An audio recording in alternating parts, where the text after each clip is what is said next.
अस्सलाम वालेकुम dear students, उम्मीद है आप सब लोग खैरियत से होंगे।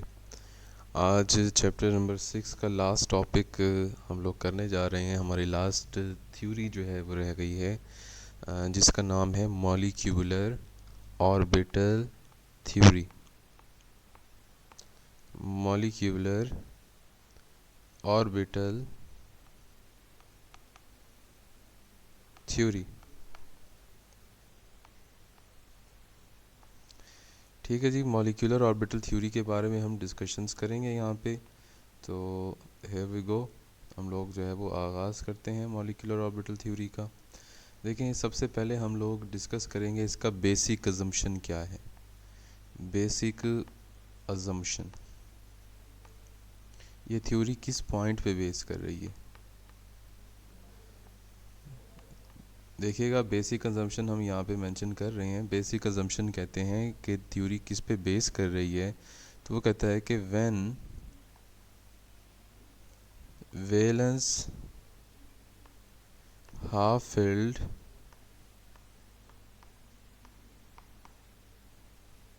atomic orbitals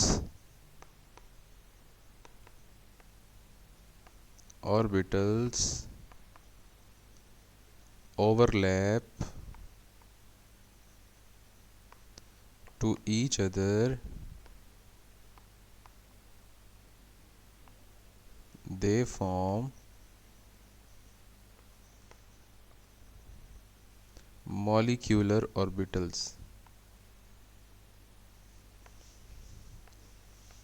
ठीक है, इन्हें मॉलिक्यूलर ऑर्बिटल्स बनाते हैं। मॉलिक्यूलर ऑर्बिटल्स की अगर बात की जाए, मॉलिक्यूलर ऑर्बिटल्स की यहाँ पे मैं डेफिनेशन लिख देता हूँ। मॉलिक्यूलर ऑर्बिटल्स की अगर बात की जाए तो मॉलिक्यूलर ऑर्बिटल्स कहा जाता है the orbitals which are formed by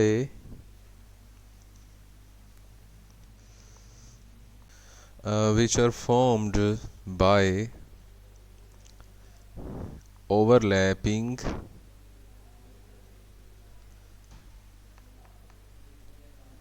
of atomic orbitals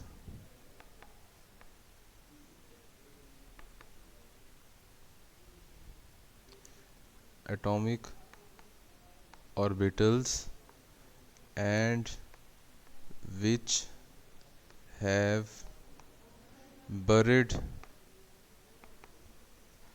inside the atomic orbitals। यानी कि एटॉमिक ऑर्बिटल्स के ओवरलैप के बाद जो फॉर्मेशन हुई वो मॉलिक्यूलर ऑर्बिटल्स थे, और मॉलिक्यूलर ऑर्बिटल्स बनने के बाद जो एटॉमिक ऑर्बिटल्स हैं वो उसमें एक तरह से दफन हो गए हैं, वो एक दूसरे से मर्ज होकर उन्होंने मॉलिक्यूलर ऑर्बिटल्स जनरेट किए। एक और पॉइंट यहाँ पे जो है वो बताना ज़रूरी है कि जितने यहाँ पे नोट की शक्ल में लिख देता हूँ मैं कि जितने आपके पास एटॉमिक ऑर्बिटल्स ओवरलैप करेंगे उतने ही आपके पास the number of atomic orbitals overlap is equal to number of molecular orbitals formed. जितने एटॉमिक ऑर्बिटल्स कंबाइन करेंगे उतने ही मॉलिक्यूलर ऑर्बिटल्स जो हैं वो हमारे पास जनरेट होंगे। अच्छा, अब हम देखते हैं डायग्राम बाय डायग्राम के किस तरह से एटॉमिक ऑर्बिटल्स ओवरलैप करते हैं और उनसे मॉलिक्यूलर ऑर्बिटल्स बनाए जा सकते हैं। जैसे देखिए, सबसे पहले हम एस ऑर्बिटल्स के ओवरलैप की बात करते हैं। अगर दो एस ऑर्बिटल्स आपस में ओवरलैप कर लें तो देयर इज़ टू सिचुएशंस। यहाँ पे हम ईच ऑर्बिटल को कंसीडर कर रहे हैं। Each orbital is like a standing wave for us.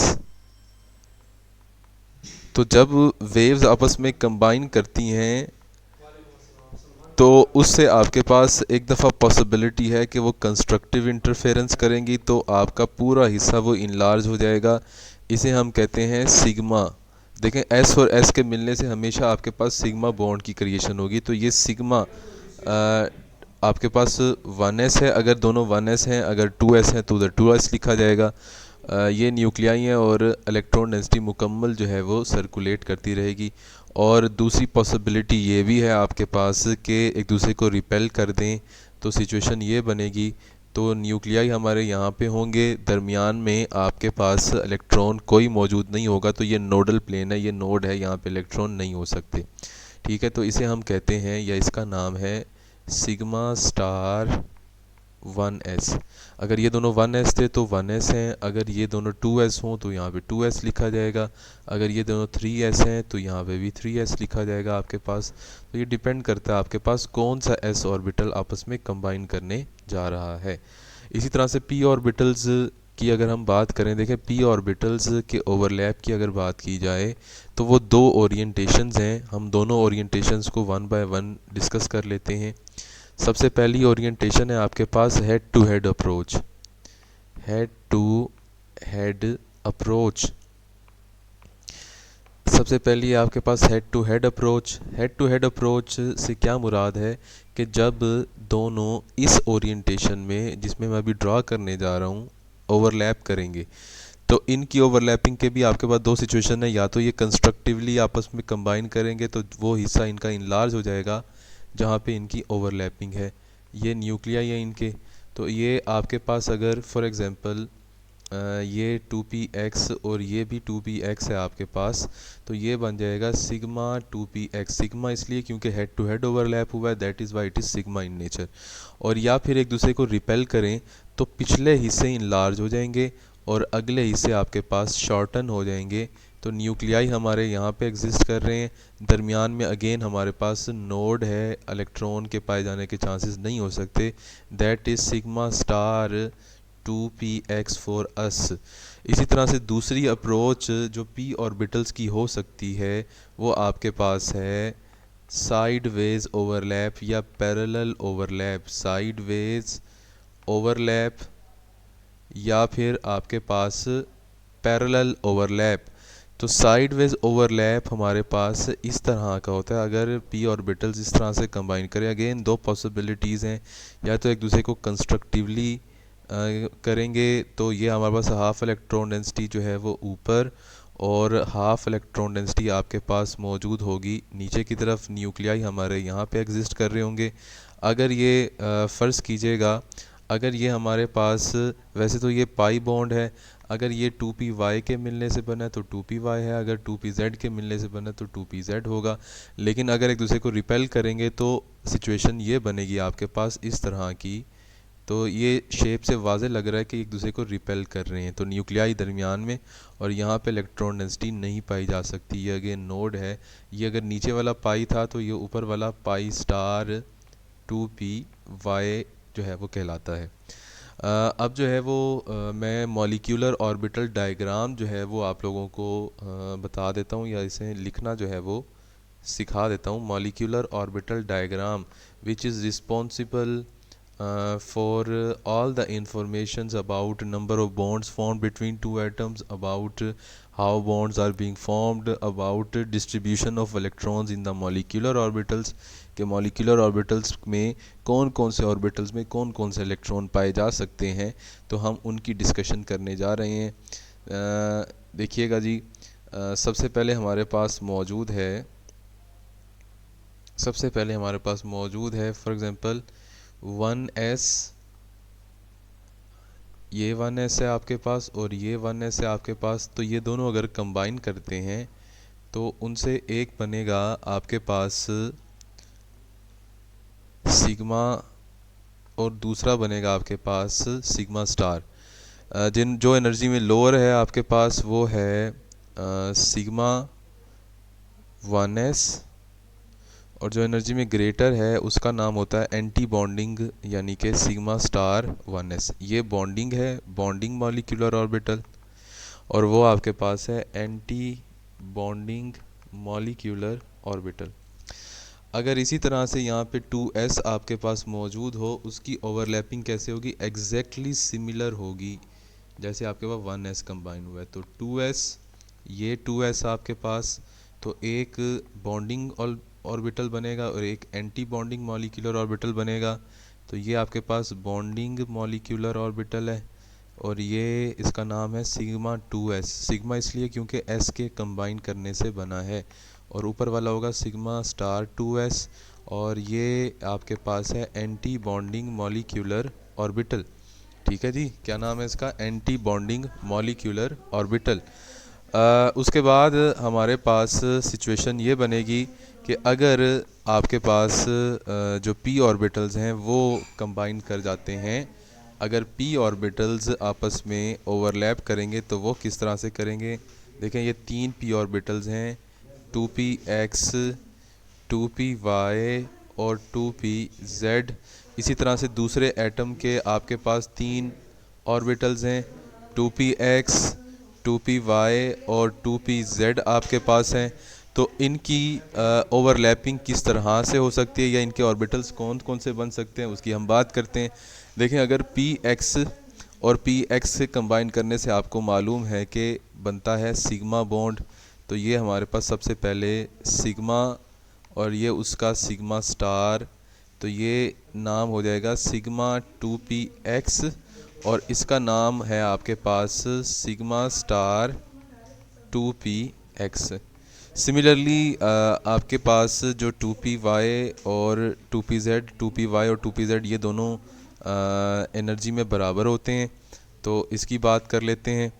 तो इनके ओवरलैप से आपके पास 2 ऑर्बिटल्स बॉन्डिंग और 2 ऑर्बिटल्स जो है वो एंटी बॉन्डिंग में जनरेट होंगे। बॉन्डिंग वालों का नाम है पाई 2py और एक है पाई 2pz जो 2pz के मिलने से बना, और दूसरा होगा पाई स्टार 2py और पाई स्टार जो 2pz के मिलने से बना है। तो ये हमारे पास मॉलिक्यूलर ऑर्बिटल डायग्राम है। लेकिन यही मॉलिक्यूलर ऑर्बिटल डायग्राम जब हम बात करते हैं in case of boron, beryllium ETC, जब बोरॉन और बेरिलियम जैसे एटम्स का केस आता है और इसी तरह से आपके पास नाइट्रोजन है, जब इनका केस आता है तो यहाँ पे डिस्ट्रीब्यूशन में थोड़ी सी चेंजिंग आ जाती है। यहाँ पे आपके पास जो 2py और 2pz के पाई ऑर्बिटल्स हैं ये नीचे आ जाएंगे और ये आपके पास ऊपर आ जाएगा, यानी कि ये अपनी जगहों को चेंज कर लेते हैं। तो इस सूरत में p की जो डायग्राम बन सकती है वो इस तरह की होगी कि 3 आपके पास एक एटम के 2px, 2py, 2pz और ये भी आपके पास 2px, 2py और 2pz। तो in case of nitrogen, beryllium and boron हमारे पास सिचुएशन ये होती है कि जो पाई 2p और इसी तरह से आपके पास सिचुएशन ऊपर वैसी की वैसी ही रहेगी।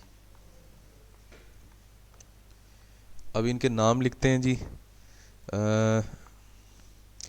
नाम में आपके पास ये है पाई 2py, ये है पाई 2pz, ये है सिग्मा 2px और अगर हम बात करें इसकी तो ये हो जाएगा आपके पास pi star 2py, pi star 2pz और ये हमारे पास सिग्मा स्टार 2px। तो इनमें फर्दर आपके पास जो अरेंजमेंट है वो हम उसकी भी बात करेंगे। तो अगर हमारे पास अदर केसेस हों तो बाकी जो लेक्चर है हम वो नेक्स्ट लेक्चर में जो है बाकी पार्ट जो है वो डिस्कस करेंगे। यहाँ तक हम वाइंड अप करते हैं। तो मज़ीद कोई क्वेश्चन हो तो वो आप लोग मुझसे डिस्कस कर सकते हैं एनी टाइम। तब तक के लिए अल्लाह हाफिज़।